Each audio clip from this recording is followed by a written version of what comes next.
everybody! What's up? Hello. Welcome to the Nerdologues Presents Your Stories 5-year anniversary show. 5 goddamn years. That's a long I gave time. something wooden to Eric earlier. That's for the 5 years. Yeah, he did. Oh, baby. Thank you all so much for being here tonight on this blustery December evening at the Hideout. This is really special. I'm really happy we could celebrate. Hey, we have a full band for the first time ever at Your Stories.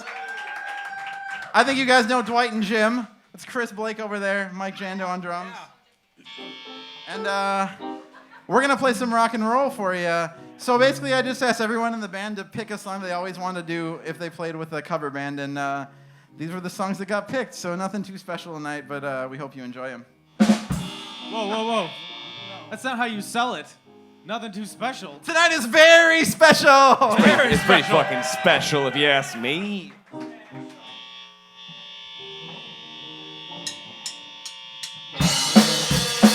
Let's see those fucking hands! It's fun.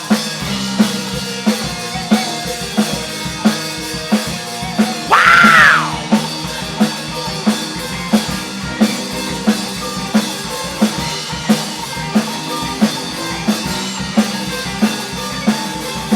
Have you seen my hands?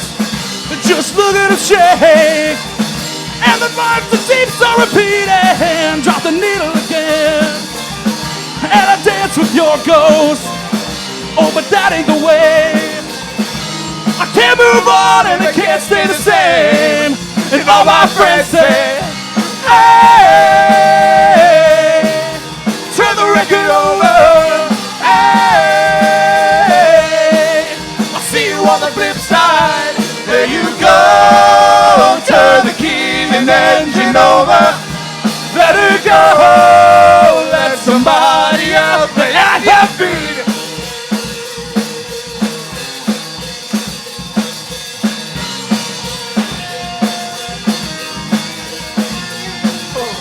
But have you seen my heart? Just look at his face. And the nights are so long, baby. Out here in the deep. The tick-ticking of hours lonely. I hear the alarm. I used to hear when she would sleep in my arms, but better senses. Hey, turn the record over. Hey, I'll see you on the flip side. There you go. Turn the key and engine over. Let her go. Let somebody else play at her feet.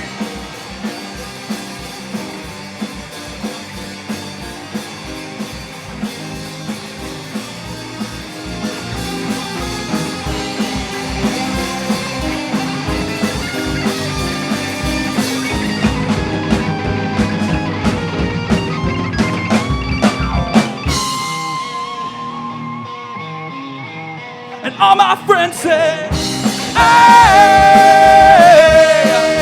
turn the record over. Hey, I'll see you on the flip side. There you go. Turn the key and engine over. Let her go. Let somebody else play at your feet.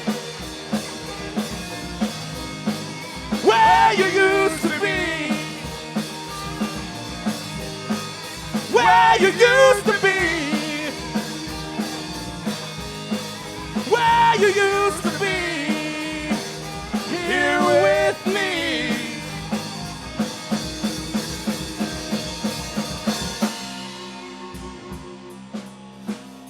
Yeah, give it up for Chris Blake and Mike Jando on drum. Yeah, they were kind enough to help us out with this thing today. 5 years, man. 5 years. What a year it's been. This is a little on the nose, but fuck it. I think there's a million reasons why we should do this song, but at its core, this is just a great song. So again, thank you all for being here, and I hope 2016 didn't bring you down too much. This is a song called 5 Years. Pushing through the market square, so many mothers sighing. News had just come over We had 5 years left to cry in. News got wept and he told us Earth was really dying. Cried so much his face was wet. Then I knew he wasn't lying. I heard telephones, opera house, favorite melodies. I saw boys, toys, electric irons and TVs. My brain hurt like a warehouse. It had no room to spare. I had to cram so many things to store. Everything in there, all the fat, skinny people, all the tall, short people, and all the nobody people, and all you somebody people. I never thought I'd need so many people.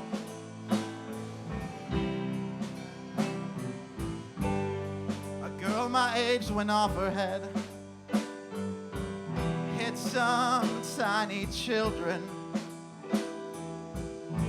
If the black hadn't have pulled her off, well, I think she would have killed them. A soldier with a broken arm fixed his stare to the wheels of a Cadillac. A cop knelt and kissed the feet of a priest, and a queer threw up at the sight of that.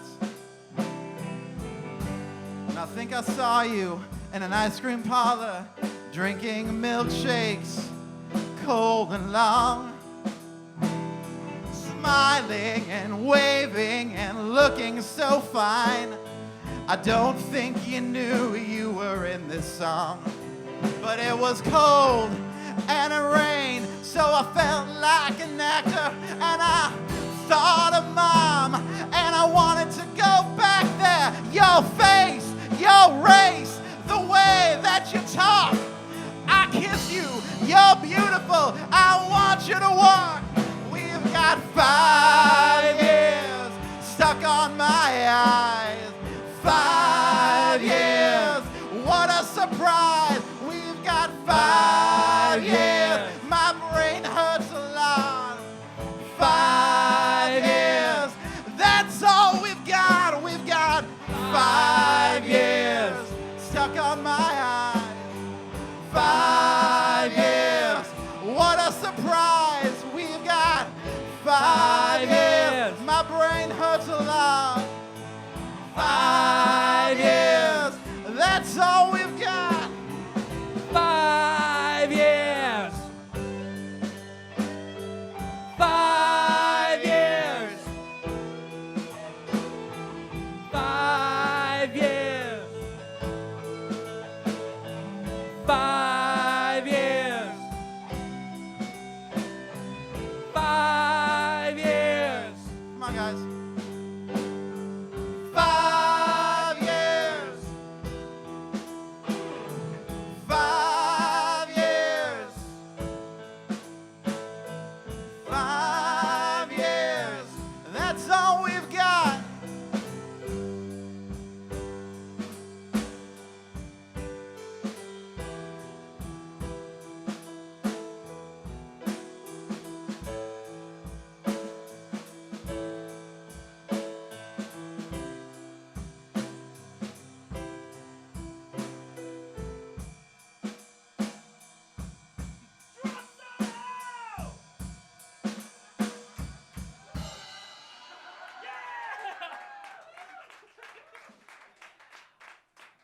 David Bowie, obviously.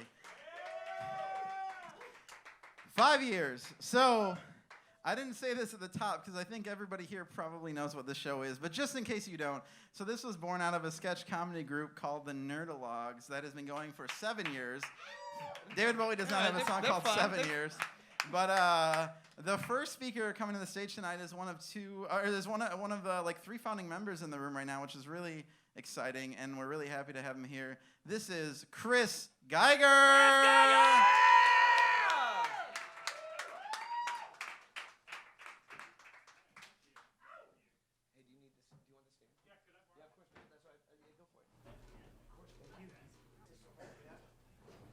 speak into this microphone? Does it matter? Doesn't matter. Hello, everybody. Hey, Chris. Hi. We did it. So, your stories is an incredible thing. You know, I can't believe it's gone on for as long as it has, and I'm honored to speak here tonight at the 5th anniversary. How do I raise this?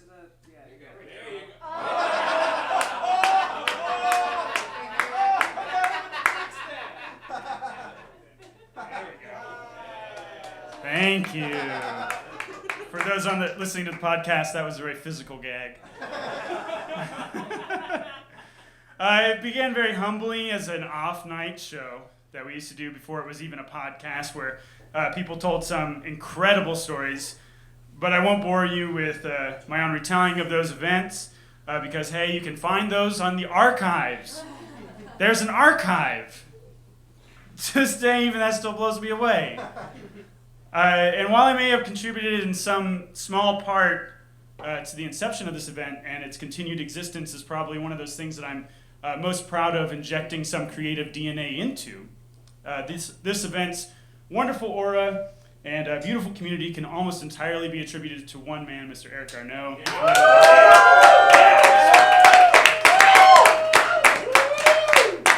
So thank you for creating and continuing this. Doing a story here always feels like coming home in its own way. So I didn't really tell stories here for a little bit because things change. You know, our priorities change, our lives incredibly go shooting on this journey that we have no control over while still mustering some feeble attempts at controlling.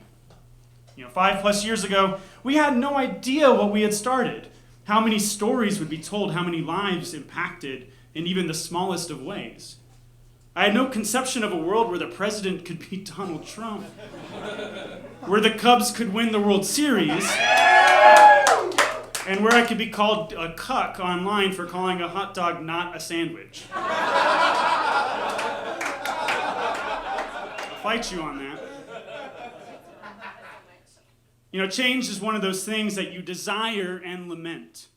You want change all the time to make a little bit more money, to have a new relationship or to further cement your current one, to get a new place or maybe even add someone to your family. Or you want big societal changes like equal pay for women and minorities or universal health care. But change is happening all around us in large hurricane-force ways, like being slammed in the face with "Prince has died," and in little imperceptible earthquake-like ways under your feet with, like, Star Wars has now had 2 movies with female leads. And it's hard to measure. We can't really quantify how much our lives are changing without some sort of metric. But they're changing in larger ways beyond those metrics. Our friends move to new cities, and what does that mean for those of us who were left behind? Our old loves move on, and new ones begin. And what does that mean for your life now? We desire change, but we can't tell you how much. We just know that our lives are changing, and we want to control how it goes. That's life. For me, I went through a lot of major changes this year, which, again, check out the archive. And metrically, I had a very perceptible change. I lost a lot of weight. Yeah. I started this way. I mean, it sucks. It sucks that someone's like, "You look great." And I'm like, "Yeah, I looked like shit before." I had a very perceptible change. I lost a lot of weight. I started this year at a robust 250 plus pounds. And I'm happy to say that I'm closing in on under 200. And I'm wearing this sweater as a sort of remembrance of that. Because 5 years and 50 pounds ago, this was my favorite sweater that I could no longer fit in. And now I'm back in it. But beneath my feet were changes that are constantly surfacing in difficult ways. I don't do theater anymore, which was my life for 10 plus years. So what do I do now? My girlfriend and I broke up at the beginning of this year, and then again this year, and then again this year. So what do I do now? I remember at my most exhausted times, working at 2 jobs, burning the candles at both ends, wanting nothing more than change. And now it's here, and I don't know what to do with it. I bring this all up to say, For one thing to evolve positively and consistently over 5 years in the face of changes is no small achievement. We're together tonight to celebrate the fact that this wonderful little podcast existed while the rest of us and the world around it turned into gosh dang mush. People did stupid things like elect Donald Trump and did amazing things like win the World Series for the first time in 108 years. And this podcast chronicled and will continue to chronicle it all of our fears, all of our hopes, and all of our changes in the most honest voices there can be, your own. And the beauty of that archive is that you can attribute a quality to otherwise imperceptible change. I can look back on the stories I told 5 years ago and remember my wide-eyed enthusiasm about theater and about life, and it wasn't just a memory to reflect on. I can hear my voice say those words, and they're maybe foreign to me as the person I am now and the person I will become. But I can reflect on that, how that came to be. But even more incredible are the listeners who have given life to this podcast in such unique ways, who internalize those stories from so many and chronicle their own changes by them. I've had listeners I have never met previously tell me how a story of mine reflected their own experience, or even more inexplicably, changed their life. Which makes you realize that while you may be reaching out to feel the world slightly shaking beneath your own feet, you are creating little earthquakes that shake the world under someone else's. We are facing an era of great change and turmoil with the ongoing nightmare political climate and climate change and societal instability. Our challenges have never been greater. So please, while you're getting hit with the hurricane force winds and aftershocks of change, take the time to take stock, record, and listen to others. And hopefully this podcast will continue as a record of those fears, hopes, and dreams of the many lovely people who will enlighten us and honor us with their stories. Thank you.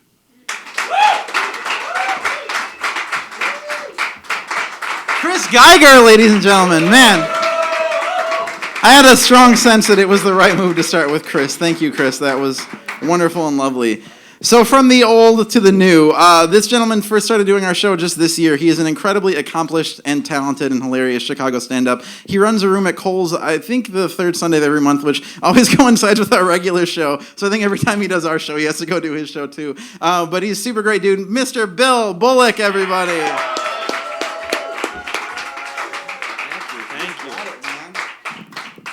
That shows every Sunday of the month except for the fact that it's canceled now, so don't worry about it at all. It's no longer exists. It's not sad. I'm doing a lot more than I ever did. I wouldn't have time for it at this point anyway. Hey, thanks. I'm Bill. I have a story, but I think it's weird. Like, I want to talk about me. Like, that's all I really ever want to talk about. That's what all my writing is about. That snare drum is driving me crazy. But, like, do you guys ever notice how, like, being alive is a nightmare all the time? Like, you ever notice that? Like, it's weird because the weirdest part about that is that, like, you don't choose that ever. Like, one day you just have a corporeal form and you have to have it and use it right or people yell at you. You know what I mean? Like, and never has that been more apparent and weird and important than in the last few years, and probably in the next 4 years to me, you know, because like, for the podcast listeners, I'm black. I'm a black person. I know you guys are looking at me, so that seems absurd to say out loud. But close your eyes and imagine you didn't see me at all. Sound like black guy on stage with a microphone? No, it doesn't. Okay. But it's weird because people hate you for looking like this sometimes. Like, that's a thing. People hate me for looking like this, just for being this, for existing at all. And that's crazy because, like, they shouldn't hate me for that. Like, we have so much in common. Like, nobody hates me for being alive more than I do. You know what I mean? Like, you should be on my side about this. So, on Election Day, with that existential joke process that I just gave you. That's how my mind works. Keep that in mind as you know that I wake up on election day like all of you probably did. I don't know your life.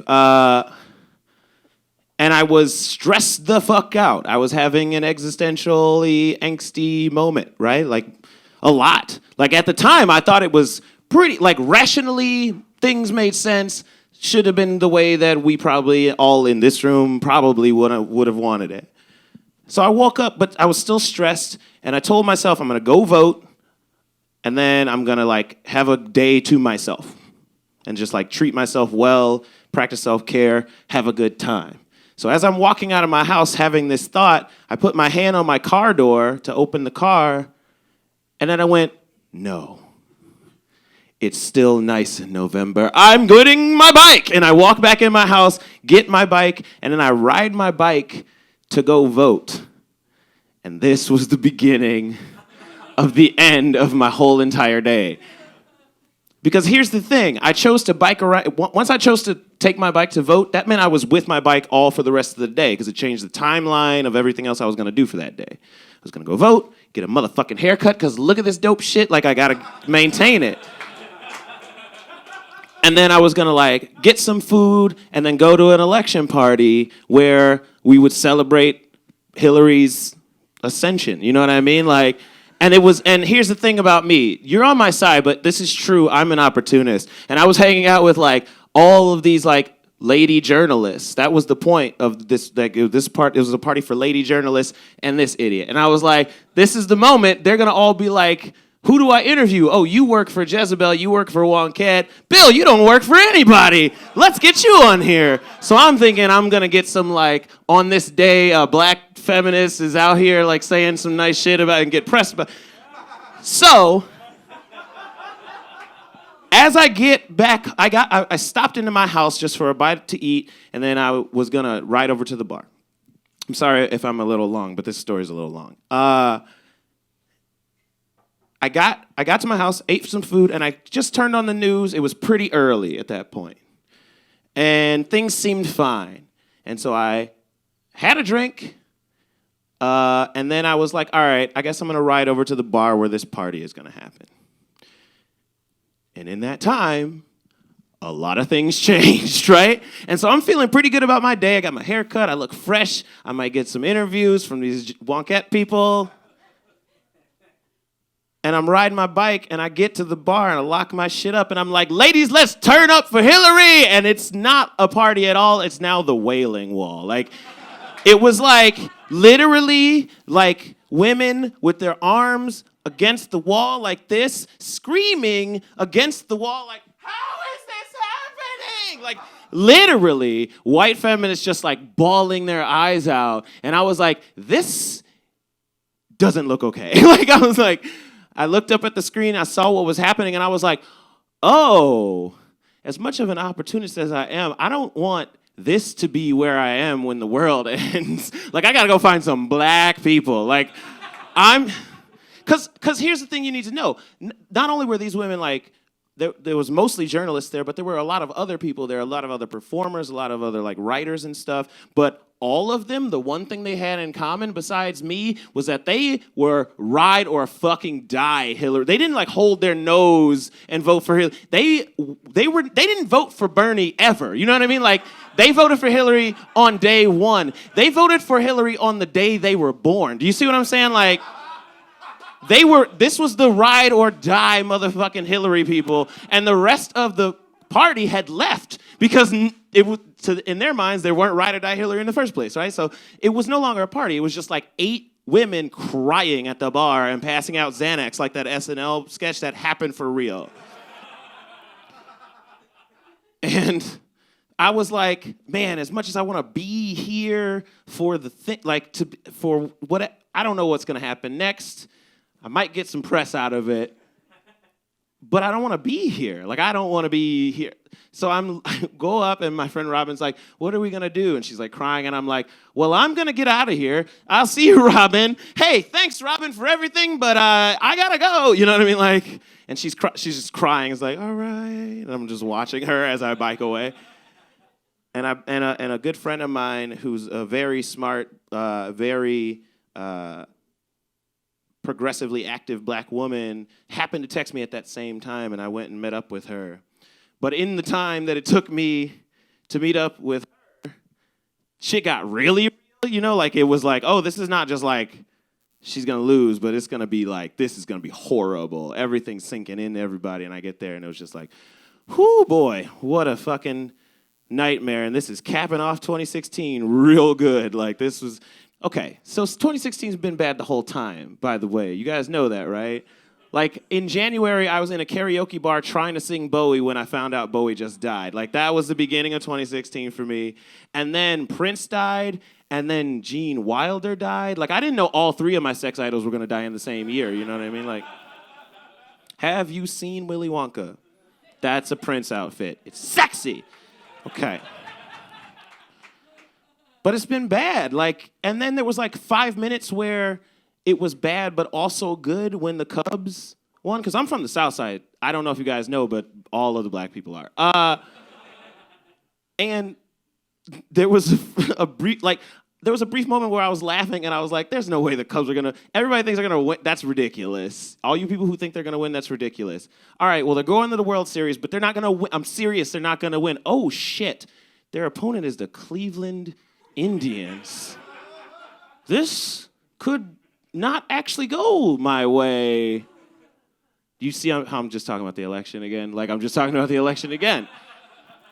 It's just not been good. It's not been good. And I don't think it's over yet. And this is true. Like, I know this is going to sound... Just remember you were on my side when I started this story, okay? There's... it's mid-December. We have the rest of December left before this year is actually officially over. I think we might not have seen the last of this shit. I think that one more thing is going to happen, and that is that Oprah is going to die on Christmas Day. And here's the thing. Did you guys all heard it when I said is going to die? Someone said, no. I'm a comic. Normally when I say something that's not funny, people just give me silence, and that's fine. I'm used to that. Normally when I say something that's not funny, people don't go, don't say that. No. They might hear you. I'm like, who might hear me? Like, 2016's been so bad that if I say Oprah might die on Christmas Day, that's plausible. Do you know what I mean? Like, that's how bad it is. But I think that, and then I'll leave you after I tell you this.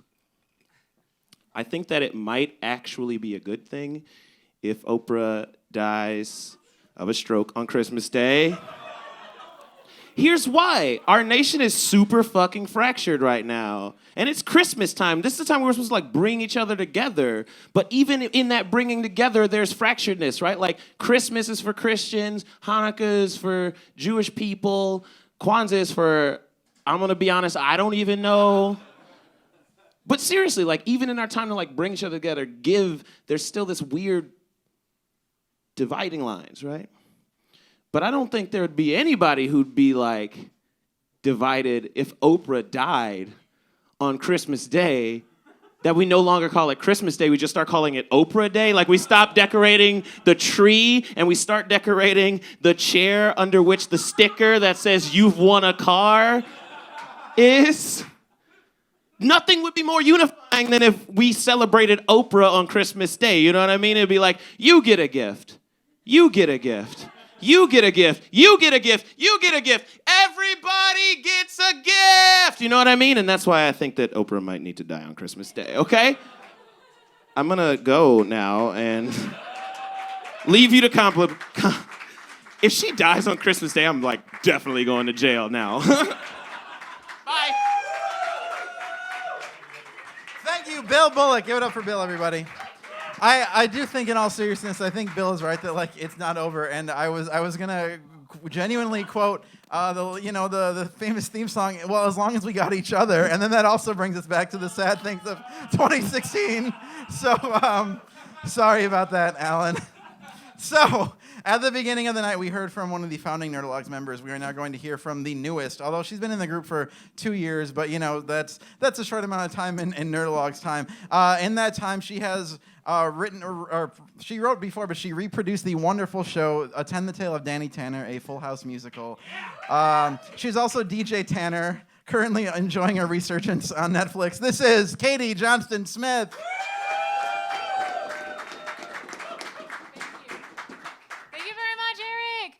Bill, true story, when I was a very religious Christian teen, one of my youth leaders told me that she thought Oprah might be the Antichrist.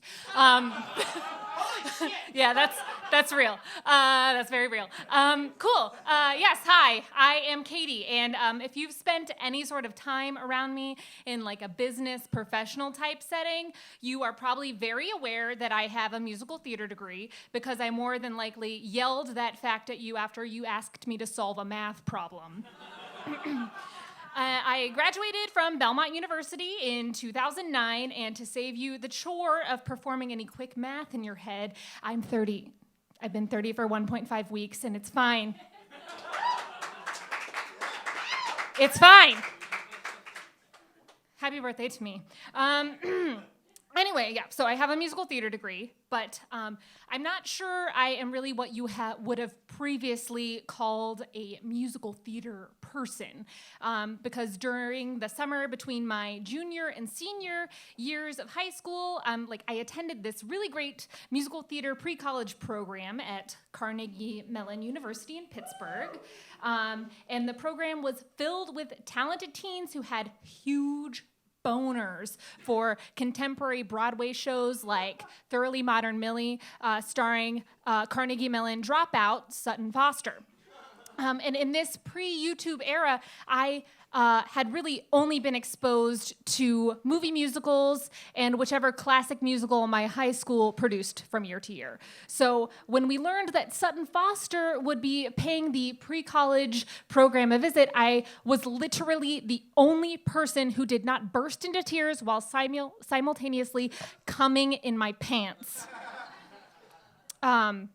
And I was probably also the only person who didn't ask Sutton Foster for her autograph, but looked up to her because she's very tall. And I was just like, hey. And she was like, hey. And that was it. So while attending college from 2005 to 2009, again, remember, that makes me 30, or what shall henceforth be known as peak Jason Robert Brown season. Yes. I rectified the musical theater unexposure of my high school years by fully immersing myself in the culture. The work of composer and lyricist Jason Robert Brown quickly became my favorite thing to listen to, namely his two-person musical, The Last 5 Years. The Last 5 Years is a story filled with, The Last 5 Years is a story filled with songs, both joyful and tragic, about the various stages of falling into and out of love. And the students of my musical theater program, and likely all musical theater programs, if we're being honest, loved to sing songs from that musical, mostly to prove to themselves and others that they could cry while singing. Many of my peers were excellent cry while singing performers, and I was merely okay. In order to both play to my strengths and have the honor of singing a song from the last 5 years, I made my first foray into the world of comedic songwriting. I wrote a parody song of Still Hurting from the Last 5 Years. And this song, I played a satirized version of a musical theater actor attempting to show off her cry singing abilities for an audition by using Still Hurting as her emotional vehicle. And I considered singing that song for you tonight, but luckily for you, I understand that it definitely sounds like I wrote it in college. Okay, so don't worry. And if you want to watch it, we live in an existing YouTube era now, so you can watch it on YouTube. And in present day, I don't know if I would really call myself a musical theater person. I do love musicals, and I co-wrote a musical, Attend the Tale of Danny Tanner, a Full House musical. It is also on YouTube. And I think traditional musical structure is a fucking masterpiece, and I've been lucky enough to see Hamilton, and I also know who Sutton Foster is now. But I would say that it is not like a part of my very soul. These days, I mostly use my degree as a way to trick my coworkers into praising me for knowing how to use a VLOOKUP. Thank you. Katie Johnston-Smith, everybody. Musical person, not a musical person. Katie is super talented, though. And in Nerdologues meetings, she always is pushing us to like do opening numbers for our show. So that much of a musical person has remained in Katie. So this next gentleman coming to the stage, I have to get this out of the way. He has a very famous name. So let me just clear up some things you guys might be worried about. So he did get a jersey for the Chicago Cubs just a couple years ago. He was in Cleveland for this thing called Game 7. You know, he was there for the celebration. You might call him an all-star of the forensic accounting world. He's one of my best friends, Jonathan Lester. He actually did go to Game 7. That is true. And you bought that Lester jersey like first day, right? Oh, yeah. Yeah. Well, I mean, how can you not? Like, people always say you're a tool if you buy one with your name on the back, but, like, no one knows I'm a tool. I can still have my name on the back, though, so it's awesome. Works out great. Thank you, Eric, for that introduction. That was accurate yet misleading. Before I get started, I really just want to say I'm really honored to be here. I'm not a performer. Eric mentioned I have an accounting degree. So to be a part of the 5-year anniversary and to be asked to be here when there have been so many amazing storytellers and stories over the last 5 years, it really means a lot to me. So I really appreciate that. Love you, man. Love you too. Very imaginatively in my accounting brain, when I started to think of a story for tonight, I was like, what happened to me 5 years ago? I was thinking, podcast, like that'll ever catch on. Prescient. A little over 5 years ago, I got married, so which was great. The story is not about that. But this story is about 5 years ago. This month, I actually got a new job. And up until that point in my career, I had worked at a public accounting firm, which I had some great projects. But I also had a lot of soul-sucking, made me want to die work. So I really needed something new.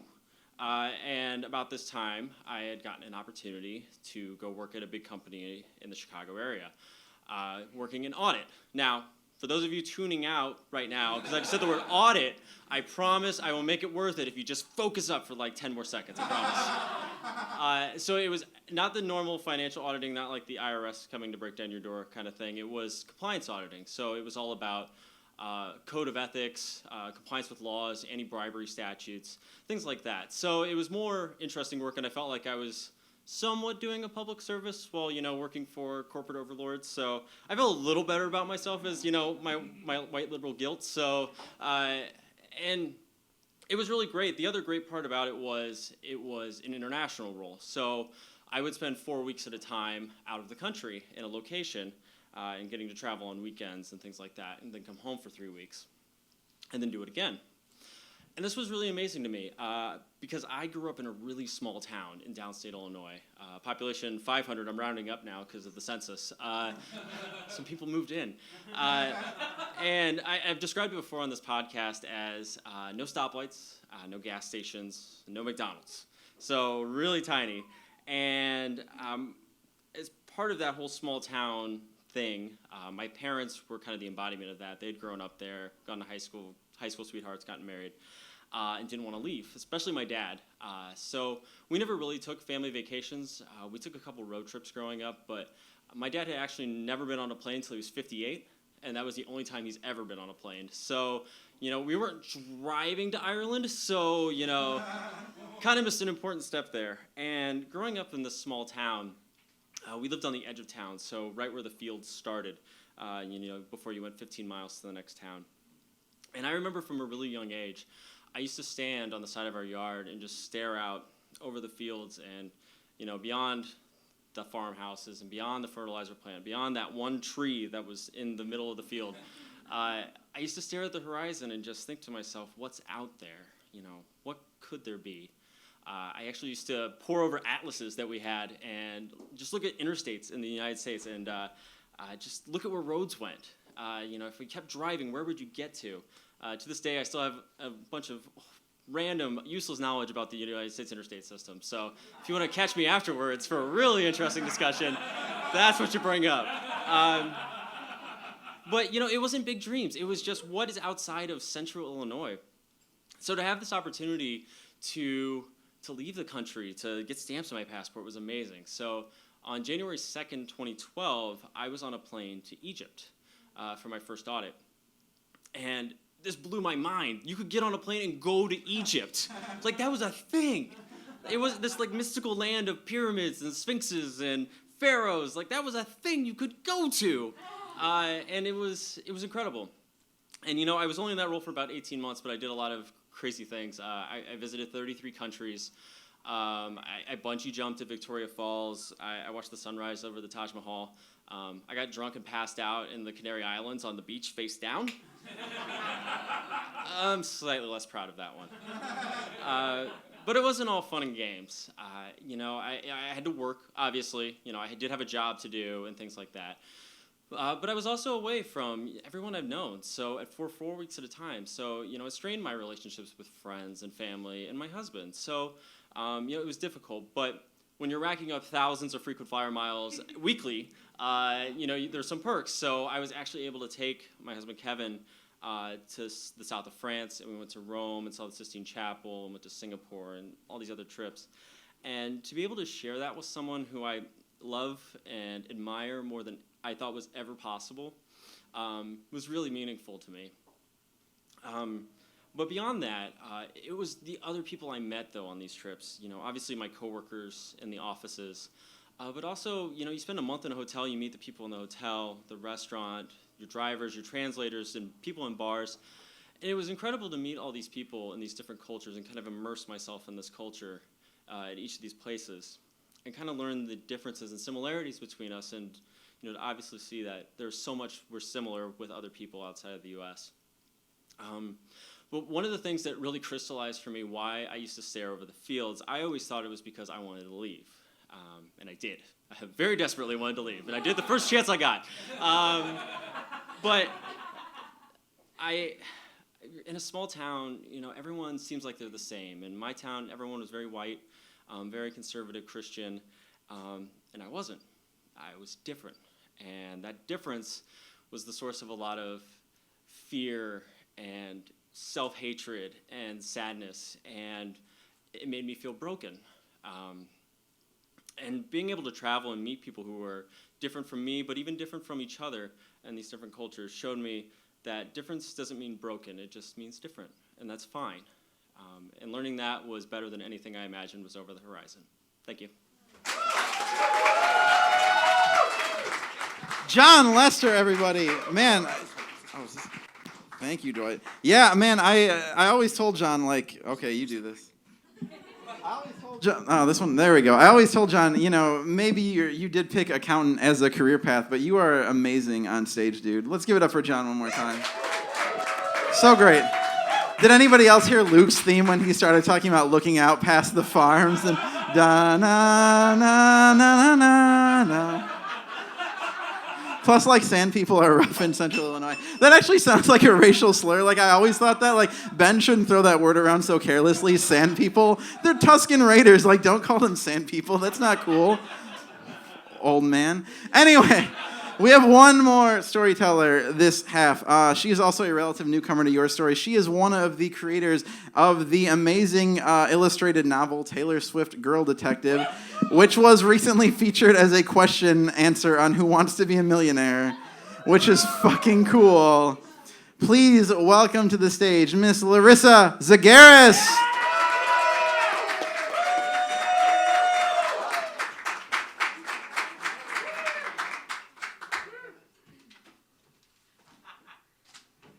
Hi, thanks for coming tonight. I'm Larissa. I am honored to be part of this big celebration. When I drew my inspiration from the 5 years theme directly, I derived it directly from David Bowie. I wanted to prepare this wild performance with like little LED lights, and then I wanted to sneak these like magic cards in your coat pockets when you weren't looking, so that when I got to the point where you could say, now pray with me, love, you just like put your hands in your pockets and be like, oh, what's this magic? Who did this? I didn't. I had to pick up another shift at Starbucks. And I had no real energy because the world's a garbage fire right now.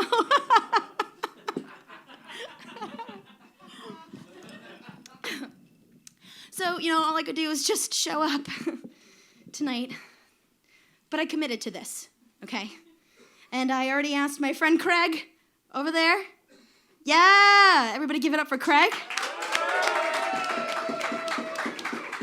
To play the whole spectacle of the song, which I did plan. So here we are. And now I will do my next best thing, to giving you like what I originally planned, which is like a mind-bending display of magic and wonder, and inspire you in this darkest timeline. Tell a story about myself, obviously. All right. And David Bowie, but most of all myself. All right, okay. And before you get excited, I did not memorize any of this. I don't know if you could realize that. I didn't. I wrote it down with the power of voodoo, hoodoo, you do. Do what? I connected with someone. With the power of writing, I wrote this story with the power of writing. Here we go. Woo. Okay. So I grew up in Midlothian, Illinois. It's a blue-collar, super working-class suburb just southwest of Chicago. I like to say it's a town from a Springsteen song, minus the factory.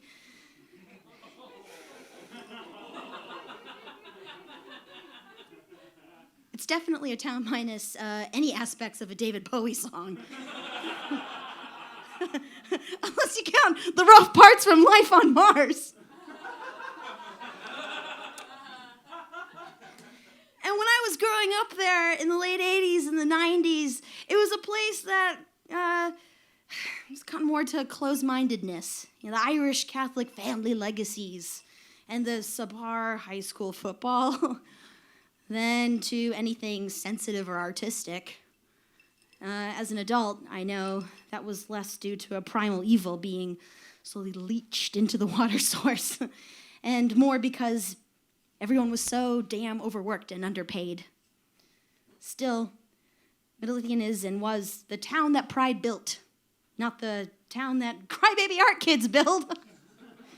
I was definitely a crybaby artsy kid. I mean, I was my town's Billy Elliot. But like a Billy Elliot who wasn't good at dancing. I was the Billy Elliot of having feelings. Feelings I wanted to share with everyone around me, to trade and gather like pogs. Feelings that I thought I could build a bridge between me and us and everyone. Commonalities running through us, all like gold seams through mountains of adversity. And this is not what happened. Instead, most of the kids in my town did what any kids worth their salt would do when they detected this kind of epic level of raw nerve in their midst. They poked it really hard.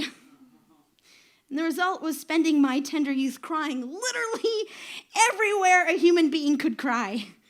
At almost all times, to the infinite frustration of well-meaning friends, family, the mental health staff at my school, and the silver lining on this fat black cloud holding court over my youth is that I got to retreat into the old sanctuary for sensitive, artistic children everywhere. The movies! I thought we were going to say it together.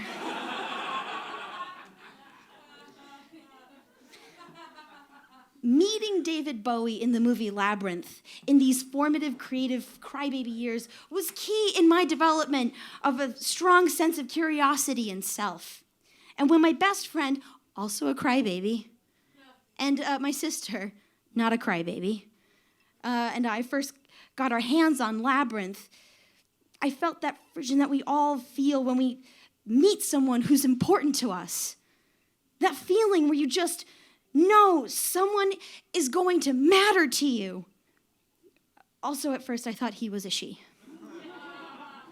A godmother, scary-ish lady with witchy killer hair and makeup, jiggling codpiece and questionable moral compass notwithstanding. I took David Bowie for a female role model. A powerful weirdo I could look up to, emulate, and one day become. And then my mom told me, that's not a lady, Larissa.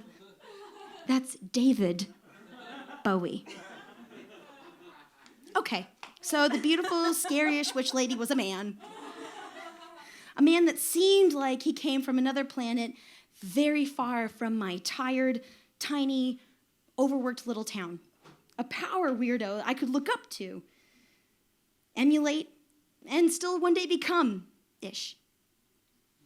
So flash forward to crybaby art kid teen years. Less crying, more eye makeup. I am confident. I am sassy. I am a 17-year-old wannabe filmmaker who's smarter than everyone else. And I work at Chuck E. Cheese. Where I once found my power source in raw feeling, now I find it writing in my journal, laughing with my friends, making out with my boyfriend, and spending my Chuck E. Cheese money on gas and used CDs. I am better than everyone in my town, and I sing along at the top of my lungs to Ziggy Stardust to prove it. I use my infinite power of introspection to realize I am a unique space flower, and a unique space flower does not get watered here. I am confident now, and I use this confidence to claw my way out of my hometown and into outrageous debt and prestige at New York University. Yeah. See, college is the first place many people who think they need college to develop self-confidence and develop, really any self-confidence. It's just where they learn how to be talented and skilled and sexy in their own way. They make some of the truest friends they might ever have in life, and they get on a career track that gets them to their ultimate gainful employment and thus satisfaction. Did that happen? Well, I did all that, and I choked. And now I'm surrounded by people who have never had to fight to be confident. They just were. Far from my blue-collar brethren's disdain for frivolous things like art and feelings, I was suddenly surrounded by kids of the rich and famous who got rich and famous for being artistic. I went from feeling like the specialist space flower on the planet to common space weed. And a very poor one at that. Until I started having sex dreams about David Bowie. Again and again, night after night, Bowie gave me orgasms and life counsel.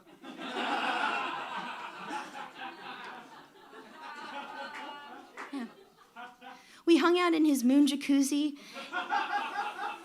and talked about matters of life, art, my friends, my enemies. He told me not to worry that I was poor and that goals felt impossible to achieve. And then he looked the hell out of my ear. He had a breezy, seen it all, fuck it, and carry on attitude that was so unlike mine at the time that I think there was just some element of me tapping into his subconscious in these little sex and chats. I know it sounds a little wild, but a girl can dream, right? That's all I had. That's all I have. And these dreams, they made me feel a little bit brighter. I was a little bit more in charge. And then when I woke up, I took that afterglow into my days. I got dream screwed by David Bowie, and my non-dreams self-head screwed on straight. The confidence, that was mine again. And then one day, I ran into the man himself. Not in a dream, but on Broadway and somewhere between Canal and Houston. My friends and I were walking to school when I saw Iman, and I was distracted by her just statuesque beauty and sort of body-checked the dude who looked like David Bowie with her. And it was only after I apologized and the man said, "It's all right, hello," in a British accent. That was British. Then I realized the man who looked like David Bowie was actually David Bowie. And when the shock wore off about a block further up away from them, it was like one of the New Yorkiest things that ever happened to me. It was just accented by another one of the New Yorkiest things that happened to me. A group of construction workers who must have also run into David Bowie leaned over the fence and said, "How's David Bowie?" "David Bowie!" My friends and I shouted back, "David Bowie!" And a group of strangers built a little bridge between each other by joyously shouting, "David Bowie!" into one another's faces. And since the man was only just a bit south from us at this point, we were all treated to the sound of him faintly laughing as we walked away. Body checking David Bowie on the streets of New York was a big moment for me, a magic moment. Not because it was a celebrity encounter, but because it was a celebrity encounter with David Bowie. It made him a person instead of an alien, instead of a rock god or a goblin king. He was a living, breathing human being who slept and woke and ate and cried and farted, probably. But he was also David Bowie. I think of that moment a lot these days. So many years out of college. So many years of actively trying to be the Bowiest version of myself. I've had some successes, sure, but I've watched so many friends far ellipse me and have success of their own. I've never made any money. I'm still essentially working at Chuck E. Cheese. And as thankful as I am for my current job and all that it's taught me, it's a far way off from paying from my own artist lab or my own moon jacuzzi. And when it comes to art, I make it, but I haven't made it. I made a lot of attempts, and I probably wasted a lot of time. Maybe it's more out of vanity than desire to grow or change or succeed. So many of my friends are like that too. And in a time where art making seems important, and maybe a way to communicate ideas that makes everyone bristle or shut down or shut people out, it just also seems silly. There's so much else to do. Why pour so much energy into the weird things you happened to be good at when you were a kid? We all have to turn and face the strange. I mean, time may change me, but I can't trace time and that. But maybe that's the gift of Bowie, though. Knowing he existed and existing during some of the same time he did gives us the pleasure of trying to be as Bowie as we can be. Even if we're all just crybaby art, baby kids, babies. We're just babies doomed to fail. To do art and we fail. Thank you. Oh, bollocks!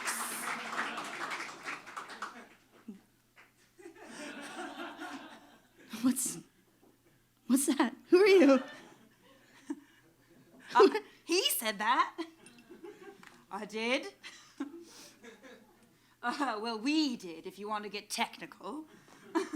Well, he's a bit more temporally unified version of us. We're earlier in the timeline, you see? And I'm the main Bowie to you, babe. Because he was your first Bowie. I can't believe you thought it was a bird flattery. Is Aladdin Sane Bowie trying to talk sense to me right now? Halloween Jack, I know you're sad, darling, but let's not add insult to injury. Sounds like you think you're at some magic age where you ought to have it all done and sorted, when really that's no age at all. Unless, you know, death is imminent, and you decide to release a final masterwork before expiring. No. The day after your birthday, yes? Oh. All right, don't let's be smug about it then. There are versions of myself, yeah? All of these versions, they all thought they were it until they just weren't. Until it was time for the next thing.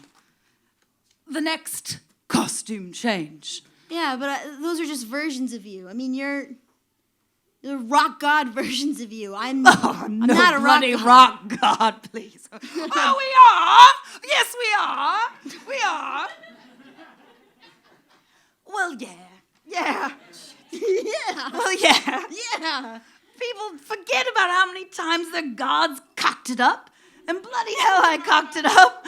People forget failures and worship glory and doom themselves to diamond dust when they could be a diamond dog scrapping it out in the thick of it just the same. Don't you remember?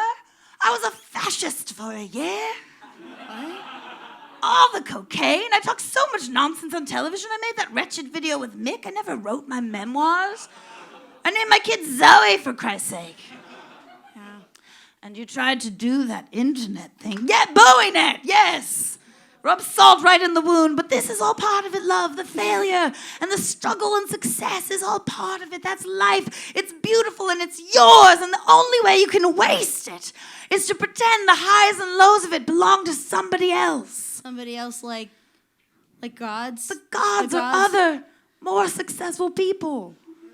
Yeah, look, life is what you do with the glorious afterglow of failure. The success after that. Then you fail again and succeed. It's all water for the space flower, babe. Water for the space flower. That's the spirit! Yeah. Life, a familiar pattern of win-lose, shot through with moments of glorious release. Like drugs. Yeah. Or sex. Or a song. And Craig Badney, everyone. Craig Badney! Now we're going to try this.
Thank you guys so much. So this half, you heard the opening and closing tracks of The Rise and Fall of Ziggy Stardust. If you haven't heard the whole album, you are wrong. That's your homework.